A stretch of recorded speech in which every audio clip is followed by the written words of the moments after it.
I'm Angela Canella, and I'm an English major, and I wrote my capstone project on tourism in the global community. I investigated a couple of questions. What does it mean to be a tourist? How does tourism affect global communities such as South Africa? And is tourism an infringement on human rights? As an English major, I've taken a course called the Travel Essay, and its central focus was travel writing and literature. Often in travel writing, the author uses a persona to sway the readers towards a certain view of the country, and often that persona is a tourist. Because most travel writers acquire persona, reading travel literature requires a certain level of skepticism because you have to realize that one person analyzing a country can't possibly, take it all as a whole, that it's going to be biased. It should be read carefully. In real life, the identity of being a tourist is not so easily tried on and set back down. Nowadays, most everyone would be considered a tourist. This is because what was once considered traveling has ceased to exist. It's transformed completely into a phenomenon, tourism. Through my research, I've compiled my own definition of tourism. Tourism is the mass phenomenon that stems from our human nature to find significance in our lives through the unknown. It's admittedly a bit wordy and confusing, but basically, humans, by nature, are exploratory. We're always pushing the boundaries of knowledge for as long as we have been on Earth, and there's always been a great need to become aware of the unknown, and this desire to connect with the unknown is manifested in travel. Foreign places, unknown territory are sought after in the hope of finding new meaning in life. I found an article that deeply examines tourism and its consequences.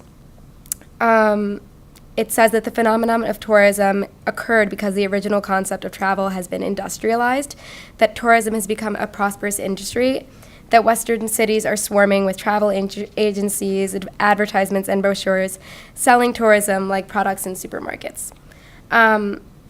Originally, the aspirations for tourism were very positive.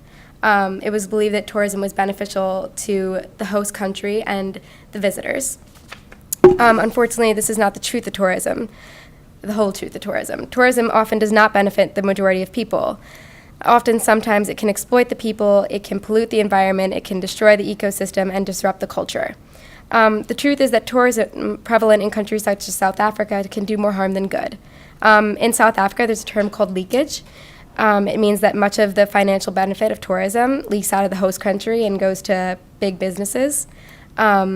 Despite the negative effects of tourism, South African government was eager after apartheid to develop tourism in the country because the global economy was down and they wanted to get it going again. So they started promotional campaigns that fed into the desire to experience the unknown.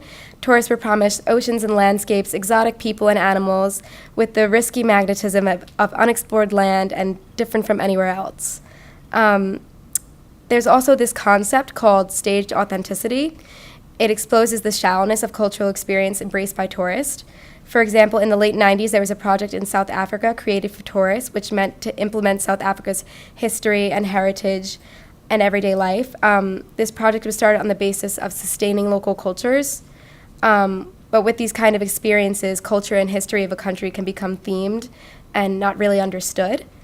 They're preserved for profit, and through this, the actual culture is just being mimicked and it can lose its significance. Tourism can be considered a violation of human rights when the government neglects the native people's best interests and in the pursuit of profit. This occurred in South Africa. Tourism was viewed as a mechanism for social and economic development in the country.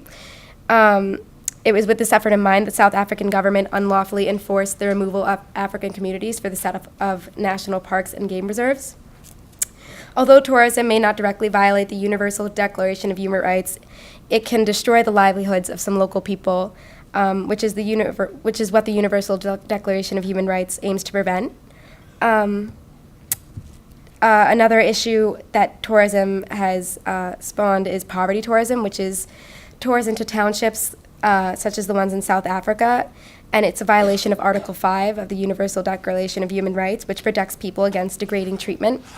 It's also something that we're going to be participating in as a class, and since we were warned that we're going to be made to feel uncomfortable, I thought I'd share a quote from another theorist that says that travel derives from the word travail, meaning painful or laborious effort, as a form of heightened experience is like normal experience and is not being entirely joyous. So the reason for travel is not always all good. There's some bad to it, and that's what makes it travel rather than tourism. Thank you.